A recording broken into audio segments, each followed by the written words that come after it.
Welcome back to another video lecture on our historical material. In this case, we are going to be dealing with the religion of Islam. And this is so important, I think, when we think of today, all of the big different controversies that we talk about with the religion of Islam, especially in relationship to other religions and other movements happening throughout the world today. In order to understand the religion of Islam, we're going to have to talk about both its origins and where it went to after its origins. Remember, in this class we started off with the year 1200 CE, but Islam started back in 600 CE, so we're going to have to talk a little bit about where it came from in order to understand its context, and then we can move forward to what happened in 1200 CE. So in order to understand Islam, let's go to Saudi Arabia and the Quraysh tribe, which is where Muhammad, the prophet, came up with the revelations that he claims came from Allah and gave him the ending of monotheism. So, off in the desert of Saudi Arabia at this time was a powerful tribe called the Quraysh tribe. And this Quraysh tribe lived in a city called Mecca. Now, before this time, the Quraysh tribe, who was the most powerful tribe, was actually amidst a lot of other tribes called the Bedouin tribes. And these tribes had massive wars with one another. And so to solve this problem, the Quraysh tribe came together and formed something called the Kaaba, which is a big black box that houses all of the gods of the different tribes. The idea was that when people came into Mecca, they would not war with one another. If they did, they would offend the gods of the other tribes, and there would be punishment brought to them. This created peace and it created trade. However, over a period of time, a young man named Muhammad noticed that there seemed to be other problems in this arrangement. He called this period of problems Jahiliyyah, or the Age of Ignorance. He claimed that the tribal leaders had given up on treating people well and had just replaced their gods, really, with an unjust system of economic and social inequalities.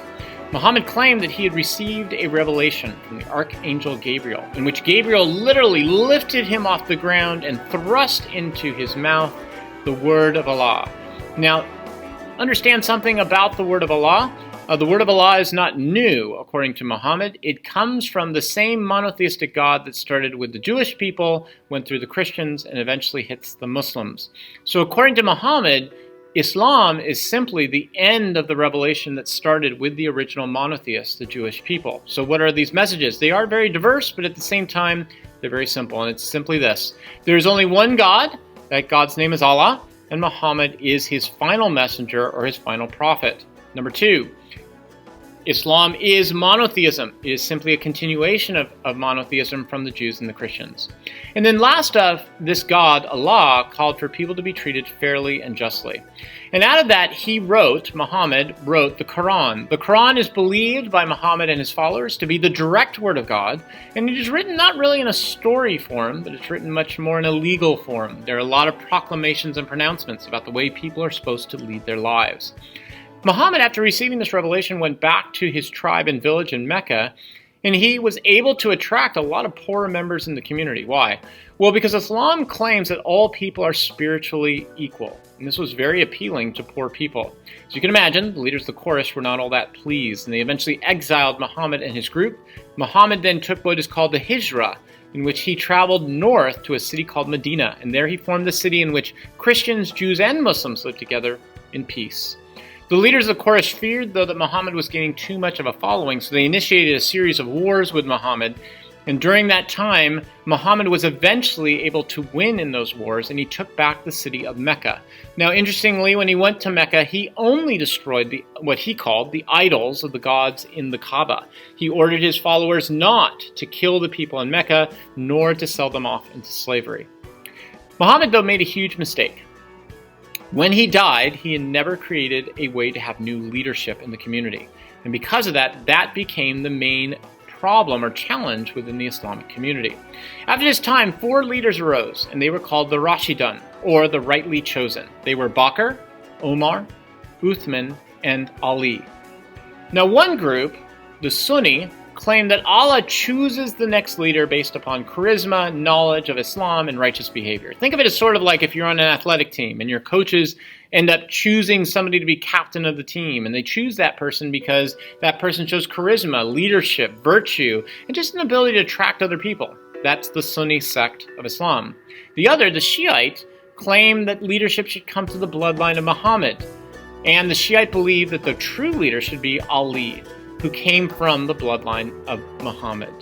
A civil war broke out and Ali was eventually assassinated, and that has led to conflicts and wars between the Sunni and the Shiite ever since. So during this time, the Muslims start to expand, and as they do, they created Islamic kingdoms called Caliphates.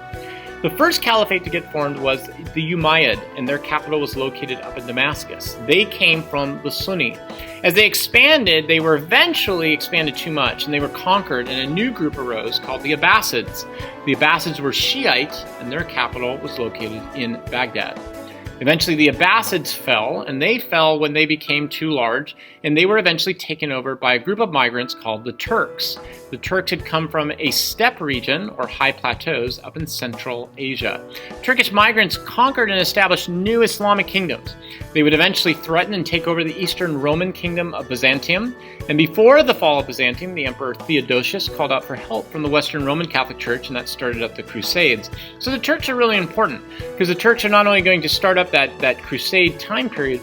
What's really important about the Turks is that they go into this area and they form up these Islamic kingdoms within that region. Islam also spread into India during this period. It did so through the northern Indian area and the Silk Roads. When Islam came into India, there was not as much of a conflict with local people. This might be because India was not really all that centralized. It was just too large, so Islam did not face too much direct resistance. Another reason was due to the similarity between another sect of Islam called Sufi Islam and Hinduism. So who are these Sufis? Sufis were a sect of Islam who believed that God can only be experienced through emotions and intuitions. Sufis share similar beliefs to groups of people like the Hindus or the Buddhists, in which they believe the best way you can approach God is not through the mind, but rather through your emotions. This tended to be extremely appealing to most people because Sufis were more down to earth, and they seemed to be people who could talk about God from experience and from emotions. That attracted a lot of people in the local area. Sufis generally tended to bring in a lot of poorer people and people of different communities into the Islamic religion. Islam also conquered the Anatolian Peninsula, or what today is called Turkey. Here, once again, Islam was really not that oppressive. Why not? Well, the empire they conquered, Byzantium, was already very weak, so when the Muslims faced a little resistance, they didn't really see a need to fight back all that much. Plus, they saw Christians and Jews in Byzantium more as brothers, the same monotheistic faith. Another region Islam spread into at this time was Northern Africa. Here again, Islam was rather peaceful. Why? Well, the king to bring Islam into Western Africa, Mansa Musa, brought it in through trade. He was native to Western Africa, and while the elites practiced Islam, they allowed the local population to mix Islamic beliefs with local African beliefs. There wasn't much resistance or anger there. But then there's Spain. The Muslims who came into Spain were very intolerant to Christians and Jews. In fact, the leader, Al-Mansur, allowed for the persecution of Christians and Jews. Why the difference? Well, Spain was the center of Catholicism. There was a well-formed resistance to Islam, so not too surprisingly, the Islamic leaders became more oppressive in their reactions. Eventually, the same thing happened on the opposite side. The king and queen of Spain, Ferdinand and Isabella, who were Catholic, eventually kicked Muslims out of the area. They kicked Jewish people out of the area. So the big thing I want you to get out of this is this, and there are three big takeaways. One, Islam was originally formed as a monotheistic response to injustice. Two, Islam spread through a variety of means: trade, empires, and through local Sufi movements. And three, the question about whether Islam was oppressive or not depends a lot on the context. In areas where they didn't face large empires of resistance, they generally were pretty tolerant. In areas where they did face resistance, they could become rather oppressive, like pretty much all the other empires in their region. Islam formed, overall, universal rules of equality, stability, and peace for all people, and that formed a floor of rights for Muslims, but also for Jews and Christians. See you back in class.